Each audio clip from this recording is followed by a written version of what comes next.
سیدہ اقرا اعجاز، حیدرآباد۔ ماہین ایک بہت ہی پیاری بچی تھی۔ وہ اپنے والدین کی اکلوتی بیٹی تھی۔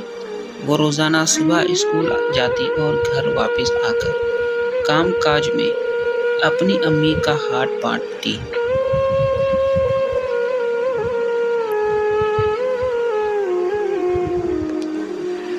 ایک دن ماہین اسکول تاخیر سے پہنچی تو ٹیچر نے اسے بہت ڈانٹا اور وقت پر آنے کی تاکید کی، لیکن اب تو روز ہی ہونے لگا۔ ماہین سب سے آخر میں اسکول پہنچتی اور